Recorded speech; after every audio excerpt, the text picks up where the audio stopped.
شروع کرتی ہوں اللہ کے نام سے جو بے انتہا مہربان نہایت رحم فرمانے والا ہے۔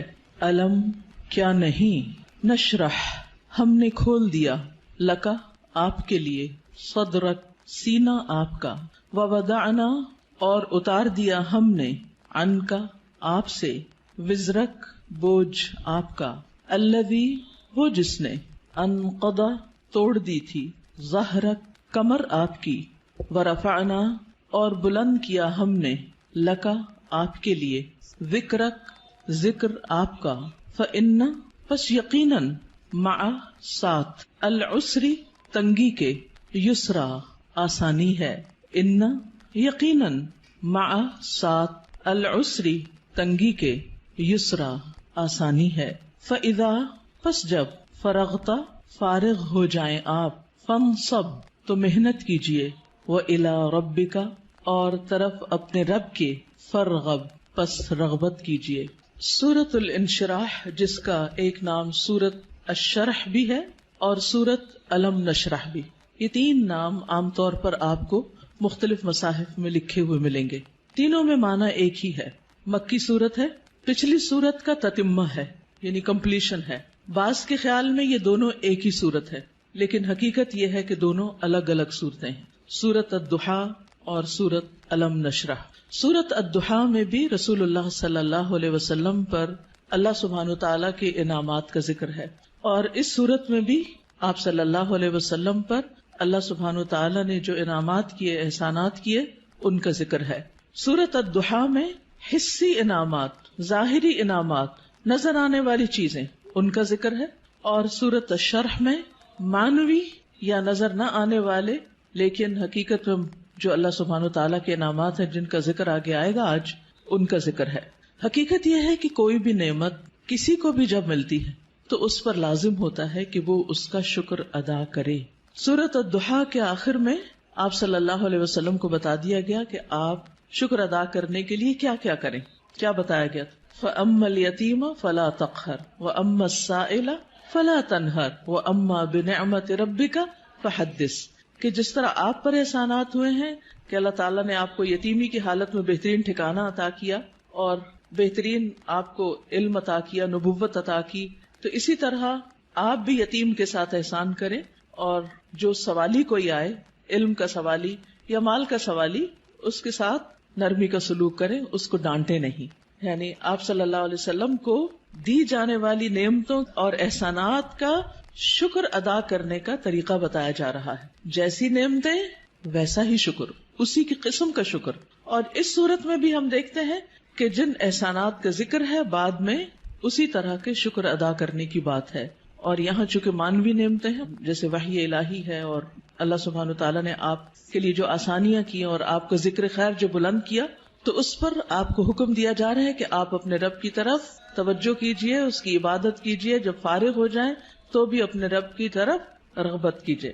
انسان جب کسی بھی نعمت کا شکر ادا کرتا ہے تو اللہ تعالیٰ کا وعدہ ہے کہ وہ اس نعمت کو بڑھا دیتا ہے اور زیادہ عطا کرتا ہے۔ ہمیں بھی اللہ تعالیٰ نے مختلف طرح کی نعمتیں اور ٹیلنٹس دے رکھے ہیں، بعض اوقات ہم اپنے ان ٹیلنٹس کو فل کیپیسٹی میں استعمال نہیں کرتے، نتیجہ کیا ہوتا ہے؟ ہماری صلاحیتوں کو زنگ لگ جاتا ہے۔ لیکن جتنا زیادہ ہم ان کو استعمال کرنے لگتے ہیں، جتنا زیادہ ہم ان کو دینے لگتے ہیں، اور خاص طور پر اگر کوئی شخص دین کی دعوت دینے والا ہو یا تعلیم دینے والا ہو، تو ایک استاد یا ایک داعی جتنا زیادہ اپنے مدعو کے ساتھ یا اپنے طالب علم کے ساتھ، اسٹوڈنٹ کے ساتھ محنت کرتا ہے، اس کے لیے قربانی کرتا ہے، اس کو سکھانے کی اور اس کو دینے کی کوشش کرتا ہے، تو اس کا علم اور تجربہ اتنا زیادہ بڑھتا چلا جاتا ہے۔ نہ صرف یہ کہ علم اور تجربہ بڑھتا ہے، بلکہ شاگردوں کے دل میں اس کے لیے محبت اور اس کے لیے رسپیکٹ اور اس کی قدر کا جذبہ بھی اسی طرح بڑھتا ہے۔ ہم سب بھی اپنے اپنے وقت میں طالب علم رہے اور ہم سب جانتے ہیں کہ کس استاد کا ہماری نظر میں کیا مقام تھا، آج تک ہمیں یاد ہے۔ تو اسی طرح ہمارے شاگردوں کی نظر میں بھی ہر استاد کا اپنا اپنا ایک مقام ہے، اور کس کا مقام اور درجہ اور عزت اور محبت اور قدر زیادہ ہوتی ہے؟ جو اپنے شاگردوں کے لیے جتنا زیادہ مخلص ہوتا ہے، وہ علم دینے کے کام کو یا نبوت کا کام کو پیشہ نہیں ہوتا۔ یہ ایک اللہ سبحانہ وتعالیٰ کی نعمت کا، اللہ تعالیٰ کے اس احسان کا کہ اس نے ہمیں یہ سب کچھ عطا کیا، اس کا شکر ادا کرنا ہوتا ہے، اظہار نعمت کرنا ہوتا ہے، اس کو شیئر کرنا ہوتا ہے، دوسروں کے ساتھ بانٹنا ہوتا ہے. اور انسانوں کی تعلیم و تربیت اور انسانوں کو کچھ بنانا یہ دنیا کا سب سے بڑا کام ہے. کیونکہ مادی چیزیں، پتھر توڑ کے گھر بنانا، کوٹ کے بجری سڑکیں بنانا، یہ بھی ایک کام ہے جو نظر آنے والی چیزیں ہیں، لیکن وہ تو ہمارے لیے مسخر ہیں، مطیع ہیں، فرما بردار ہیں. ہم جہاں چاہیں ان کو لگا دیں، جس طرح چاہیں ان کو رکھ دیں. لیکن انسان اتنی آسانی سے بات سننے والے نہیں ہوتے. ان کو مولڈ کرنا اور ان کو گھڑنا اور ان کو کچھ بنانا اور ان کو سنوارنا اور ان کو نکھارنا، جو نبی صلی اللہ علیہ وسلم کے فرائض منصبی میں سے تھا.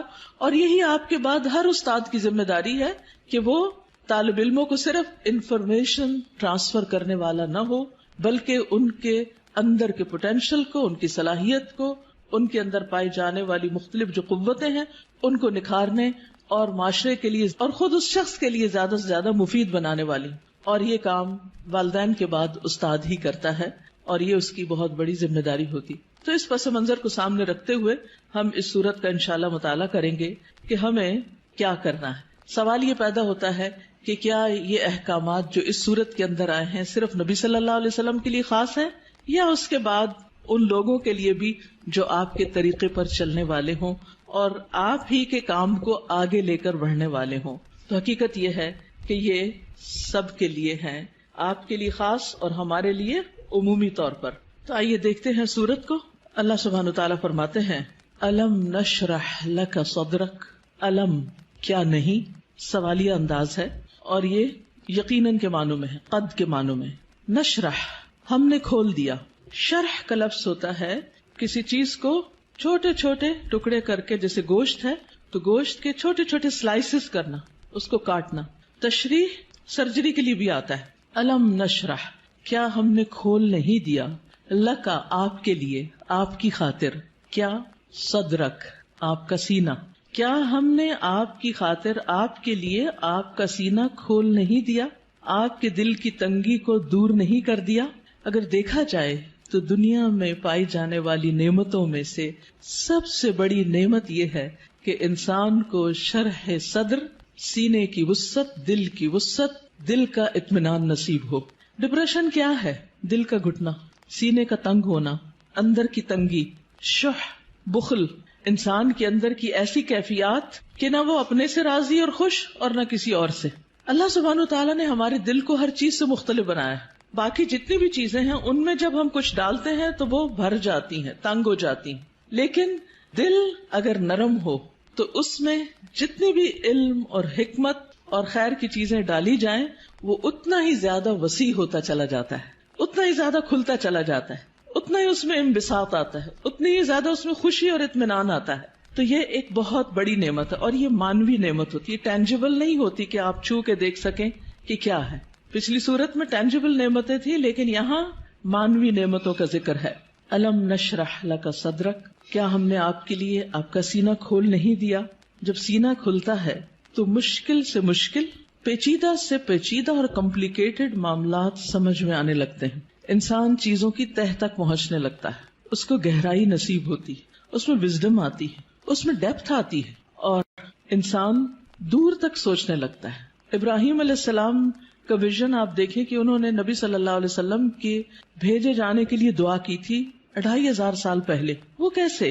ان کو یہ ضرورت کیوں محسوس ہو گئی اور انہوں نے اپنی دعا میں یہ دعا کیوں شامل کی کہ اللہ ان کے اندر سے ایک شخص ایسا اٹھانا جو ان کی تعلیم و تربیت کرے. ہم ایسی بات کیوں نہیں سوچتے؟ ہمیں ایسے خواب کیوں نہیں نظر آتے؟ اس لیے کہ ہم صرف اپنی ہی ذات کے گرد گھومتے ہیں. سیلفش، دل چھوٹا ہے، نظر کوتا ہے، تنگ ہے، شارٹ سائٹڈ ہے، دور کی چیزوں کو نہیں دیکھ پاتے، صرف قریب کے فائدوں کو دیکھتے ہیں. آج مجھے کیا مل رہا ہے ہم اس کو دیکھتے ہیں، کل میری کوششوں کا صلہ کیا نکلے گا، کیا ملے گا مجھے، اس کی طرف ہماری نگاہ نہیں جاتی. لہٰذا جو لوگ شارٹ ٹرم گولز کے لیے کام کرتے ہیں وہ کوئی بڑا کام کبھی بھی نہیں کر سکتے، اور جو لوگ دور تک سوچتے ہیں اور وہ وہی سوچتے ہیں جن کے اندر وسعت ہوتی، جن کا دل بڑا ہوتا ہے، جن کی نگاہ دور تک دیکھتی ہے. تو الم نشرح لک صدرک کیا ہم نے آپ کے لیے آپ کا سینہ کھول نہیں دیا. آپ کے لیے اللہ سبحانہ و تعالیٰ نے خیر اور بھلائی کے رستے کھول نہیں دیے، کیونکہ جب تک دل کھلتا نہیں، یہاں صرف دل کی بھی بات نہیں کی گئی، پورے سینے کی گئی، چیسٹ، اور چیسٹ کے اندر دل. چیسٹ کی جگہ زیادہ ہوگی تو پھر باقی چیزوں کے اندر بھی وسعت آئے گی. تو نبی صلی اللہ علیہ وسلم کو اللہ سبحانہ وتعالی نے یہ خاص صلاحیت دی تھی جس کی وجہ سے آپ نبوت کا کام لینے کے قابل ہوئے تھے. اسی لیے قرآن آپ کے قلب پر نازل ہوا تھا اور آپ نے اس کو محفوظ کیا تھا. اسی لیے پھر اس کو صحیح طور پر سمجھ کر آگے بیان کیا تھا، کیونکہ ان سب چیزوں کا تعلق شرح صدر کے ساتھ ہوتا ہے. یہی وجہ ہے کہ ہم دیکھتے ہیں کہ موسیٰ علیہ السلام جب اللہ سبحانہ تعالیٰ نے ان سے بات کی، ہم کلام ہوئے اللہ تعالیٰ، اور ان کو اپنے کام کے لیے چن لیا، وَاصْطَنَعْتُكَ لِنَفْسِي، اور اللہ تعالیٰ نے ان کو اپنی رسالات سے نوازا، تو انہوں نے سب سے پہلی دعا کیا مانگی؟ رب اشرح لی صدری ویسر لی امری واحلل عقدۃ من لسانی یفقہوا قولی، کہ اللہ میرا سینہ کھول دے، یہ ساری بات مجھے بھی سمجھ آئے اور دوسروں کو بھی سمجھ آئے، اور میرا کام آسان کر دے، اور میری زبان کی گرہ کھول دے تاکہ لوگ بات سمجھ سکیں، اور مجھے میرے گھر والوں میں سے ایک مددگار میرے بھائی ہارون کو عطا کر. تو بہرحال اللہ سبحانہ تعالیٰ جس کے ساتھ بھلائی کا ارادہ کرتا ہے، من یرد اللہ بہ خیرا یفقہہ فی الدین، اور پھر افمن شرح اللہ صدرہ، کیا بھلا وہ جس کا سینہ اللہ نے کھول دیا، فہو علی نور من ربہ، اور وہ اپنے رب کی طرف سے ایک نور پر ہو. تو جس کا سینہ اللہ تعالیٰ کھول دے، اور خصوصاً جس کو اللہ ہدایت دینا چاہتا ہے، صحیح راستہ دکھانا چاہتا ہے، تو اس کے بارے میں کیا فرمایا؟ من یرد ان یہدیہ یشرح صدرہ للاسلام، جس کو اللہ ہدایت دینا چاہتا ہے اس کا سینہ اسلام کے لیے کھول دیتا ہے، اس کو وسعت عطا کر دیتا ہے، اس کے دل میں پھر اسلام کی محبت پیدا ہو جاتی، وہ اس کے لیے کچھ کرنا چاہتا ہے. اور ساری قربانیاں اس کے بعد ہی ہوتی ہیں جب انسان کا سینہ کھل جاتا ہے. اور پھر آپ دیکھیں کہ سینہ تنگ کب ہوتا ہے، دل تنگ کب ہوتا ہے؟ جب لوگ ہم پہ باتیں کرتے، جب لوگ ہمیں ہرٹ کرتے ہیں، تو پھر ان کی طرف سے ہمارا دل تنگ ہو جاتا، پھر ہم معاف نہیں کر سکتے، پھر ہم اپنے دل میں حسد اور بغض اور ان چیزوں کو بھر لیتے ہیں، پھر ہم ان لوگوں کے ساتھ خیر اور بھلائی نہیں کر سکتے. لیکن آپ دیکھیے کہ پیغمبروں کو لوگوں نے کون سا لقب ہے جو نہیں دیا، ساحر، کاہن، مجنون، شاعر، نہ جانے کیا کچھ. لیکن کیا انہوں نے ان باتوں کو دل میں رکھا اور لوگوں سے انتقام لیے اور جوابی کارروائیاں کی، یا ان کو معاف کر کے پھر بھی ان کی ہدایت کی دعائیں کرتے رہے؟ جنہوں نے پتھر مارے طائف کے سفر پر، آپ نے ان کے لیے کیا کیا؟ ان کے لیے بھی دعائیں کی. ہر موقع پر، نہ صرف یہ کہ نبی صلی اللہ علیہ وسلم نے، بلکہ باقی پیغمبروں میں. آج بھی جو شخص واقعی سچے دل سے اسلام کی خدمت کرنا چاہتا ہے، یعنی جس کے دل میں اسلام کی خدمت کا جذبہ ہے، اسے لازمی طور پر اپنے دل کی وسعت کے لیے دعا کرنی، اسے اپنے دل کو کھلا کرنا ہوگا، اسے لوگوں کو معاف کرنا ہوگا، اسے لوگوں کی غلطیوں سے درگزر کرنا ہوگا. اس کے علاوہ بعض لوگوں نے اس کا یہ معنی بھی بیان کیا ہے کہ نبی صلی اللہ علیہ وسلم کا شق صدر کیا گیا تھا، آپ کے سینے کو واقعی لٹرلی کھولا گیا تھا 2 مرتبہ، ایک دفعہ بچپن میں اور ایک دفعہ بڑے ہو کر معراج کے موقع پر. اور اس میں کیا ہوا تھا کہ آپ صلی اللہ علیہ وسلم کے پاس جبریل آئے، انہوں نے آپ کا سینہ کھولا، ساتھ ان کے سونے کا پیالہ تھا جس میں زمزم کا پانی تھا، آپ کا دل نکالا گیا اور پھر اسے زمزم کے پانی سے دھویا گیا اور واپس اس میں ایمان اور حکمت بھر کے اندر رکھ دیا گیا. تو لٹرلی بھی آپ کے سینے کو کھول کر آپ کو، یعنی کہ آپ کے دل کو صاف کر دیا گیا، اور اس میں کسی کے لیے کسی طرح کبھی کوئی حسد، بغض اور کوئی بھی چیز باقی نہ رہی. اور آج اسی چیز کی ہم سب کو بھی ضرورت ہے کہ ہمارے دلوں میں کسی کے لیے کوئی نفرت اور کوئی بھی حسد اور بغض نہ ہو، لوگوں کو معاف کرنا جانے اور خوش رہیں، مطمئن رہیں. ایسے ہی دلوں کے اندر ایمان آتا ہے، ایمان بڑھتا ہے، ایمان کی زینت ہوتی ہے، اور پھر ایسے ہی لوگوں کو ہدایت ملتی ہے، حق کی معرفت ملتی ہے. تو الم نشرح لک صدرک، جب سینہ کھلتا ہے تو انسان تقدیر پر بھی راضی ہو جاتا ہے. انسان چھوٹی چھوٹی باتوں کو لے کے بیٹھ نہیں جاتا، انسان اپنے وقت کو ضائع نہیں کرتا، انسان تقدیر پر راضی ہو جاتا ہے. انسان کا پھر عبادت میں دل لگتا ہے، عبادت کی طرف لپکتا ہے، عبادت کی طرف دوڑتا ہے. نماز پھر قرۃ عین لگتی ہے، آنکھوں کی ٹھنڈک لگتی، نماز پھر بوجھ نہیں لگتی، اللہ تعالیٰ کے کسی بھی حکم کو اپنانا مشکل نہیں لگتا. اور یہ صرف اس وقت ہوتا ہے جب انسان کا سینہ کھل جاتا ہے. الم نشرح لک صدرک، اور پھر کوئی بات سمجھنے میں رکاوٹ نہیں آتی. انسان بنا کہے دوسروں کی باتیں سمجھنے لگتا ہے، اسے دوسروں کی ضروریات نظر آنے لگتی ہیں، وہ دوسروں کی کیئر کرنے لگتا ہے. دوسری نعمت جس کا ذکر کیا گیا، وَوَضَعْنَا عَنْكَ وِزْرَكَ، اور ہم نے اٹھا دیا آپ سے، ہٹا دیا آپ سے، وزرک آپ کا بوجھ. وضع عن کا مطلب ہوتا ہے کسی چیز کو اٹھا لینا، اور وزر کہتے ہیں بھاری بوجھ کو. اور وزر قرآن مجید میں گناہ کے معنی میں بھی آتا ہے، ذنب کے معنی میں بھی۔ اب یہاں نبی صلی اللہ علیہ وسلم سے ان کے بوجھ ہٹا دیے گئے، اور یہاں پر آپ دیکھیں سورۃ الضحیٰ میں جو انداز تھا وہ کیا تھا کہ الم یجد کا یتیمن، سیکنڈ پرسن، الم یجد کا یتیمن، کیا اس نے آپ کو یتیم نہ پایا، فآوا ووجدک ضالا فہدی ووجدک عائلا فاغنی۔ لیکن یہاں زیادہ پرسنل انداز ہے، ووضعنا عنک وزرک، ہم نے آپ کا بھاری بوجھ آپ سے ہٹا دیا۔ اس بوجھ سے مراد کیا ہے؟ اس کے کئی معنی لیے گئے ہیں۔ نمبر ایک یہ کہ آپ کے دل پر نبوت سے پہلے جو ایک خاص بوجھ تھا، آپ کے ذہن میں کچھ سوالات تھے جن کا آپ جواب چاہتے تھے، آپ زندگی میں کچھ کرنا چاہتے تھے۔ آپ صلی اللہ علیہ وسلم اسی لیے شہر کو چھوڑ کر پہاڑ پر چلے جاتے، ہرا میں چلے جاتے تھے۔ تو جب اللہ سبحانہ وتعالیٰ نے آپ کو قرآن دیا، نبوت دی، تو آپ کے سوالوں کے جواب آپ کو ملنے لگے اور آپ کے بوجھ آپ سے دور ہو گئے۔ اسی طرح یہ معنی بھی کیا جاتا ہے کہ آپ صلی اللہ علیہ وسلم پر جو وحی کے نازل ہونے کے بعد ایک خاص کیفیت طاری ہو گئی تھی، آپ کے اندر ایک خوف کی کیفیت تھی۔ آپ واپس گئے اور آپ اپنی بیوی سے کہنے لگے کہ آپ مجھے کمبل اڑا دیں، چادر اڑا دیں، اور پھر حضرت خدیجہ جو تھی انہوں نے آپ کی کیئر کیا، آپ کا خیال رکھا، آپ کو اللہ تعالیٰ نے بہترین مددگار دیے۔ آپ کے پیغام پر سب سے پہلے حضرت خدیجہ ہی ایمان لے آئیں، پھر اسی طرح حضرت ابوبکر جو آپ کے دلی دوست تھے وہ آپ پر ایمان لے آئے۔ تو یہ جو وحی کی کیفیت تھی اور یہ جو فرشتے کو دیکھ کر آپ پر ایک خوف اور ایک بوجھ پڑ گیا اور آپ پر ایک پریشانی آ گئی، اور پھر کچھ عرصے کے لیے جیسے وحی کا سلسلہ منقطع بھی ہوا، اس میں بھی آپ پر پریشانی آئی، تو اللہ سبحانہ تعالیٰ نے وہ سارے بوجھ آپ سے ہٹا دیے، وہ پریشانیاں آپ کی دور کر دی۔ اسی طرح یہ معنی بھی کیا جاتا ہے کہ نبوت سے پہلے کے 40 سال جو آپ کے اللہ تعالیٰ کی عبادت میں نہیں گزرے تھے، جس کا آپ کو ملال تھا، تو وہ کیفیت بھی آپ سے دور کر دی گئی۔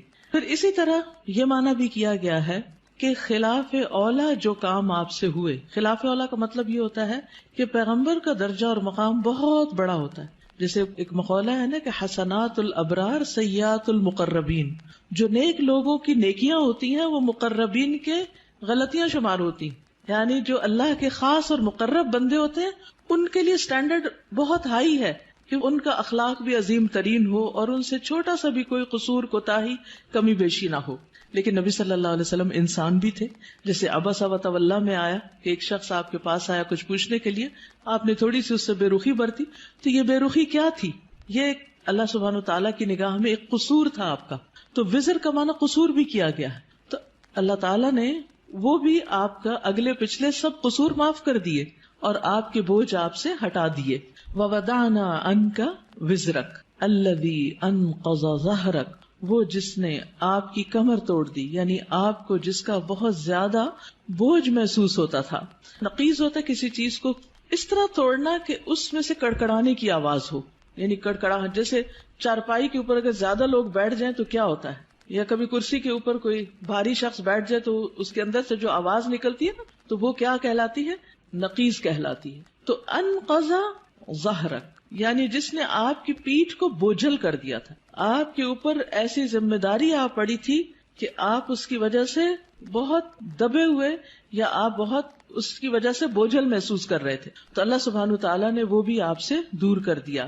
وَرَفَعْنَا لَكَ ذِكْرَكَ، اور آپ کا ذکر خیر بلند کر دیا، یعنی آپ کو شہرت عطا کی، آپ کو بلندی عطا کی، نہ صرف یہ کہ آپ کو بلکہ آپ کے ذکر کو، یعنی آپ کے نام کو، آپ کے مقام کو، آپ کے درجے کو بہت بلندی ملی۔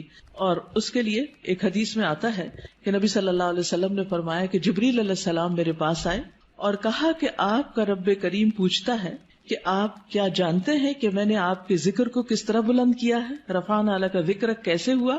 میں نے جواب دیا کہ اس حقیقت کو اللہ تعالیٰ ہی بہتر جانتے ہیں۔ تو اللہ تعالیٰ نے فرمایا کہ آپ کے ذکر کی بلندی کی کیفیت یہ ہے کہ جہاں میرا ذکر کیا جائے گا وہاں آپ کا بھی ذکر کیا جائے گا، یعنی نبی صلی اللہ علیہ وسلم کا ذکر بھی۔ اور اسی لیے ہم دیکھتے ہیں کہ جب ایک شخص مسلمان ہوتا ہے تو کیا پڑھتا ہے؟ لا الہ الا اللہ اور محمد الرسول اللہ، یعنی اسلام میں انٹر ہونے کے لیے جو کلمہ پڑھا جاتا ہے. اسی طرح اشہد ان لا الہ الا اللہ و اشہد ان محمدن عبدہ و رسولہ. پھر اسی طرح آپ دیکھیے کہ 5 وقت جو نماز ہوتی ہے آذان، اس میں اشہد ان لا الہ الا اللہ و اشہد ان محمد الرسول اللہ. پھر نماز میں اتحیات اور پھر اس کے بعد درود شریف، اس میں بھی نبی صلی اللہ علیہ وسلم کا ذکر ہوتا ہے.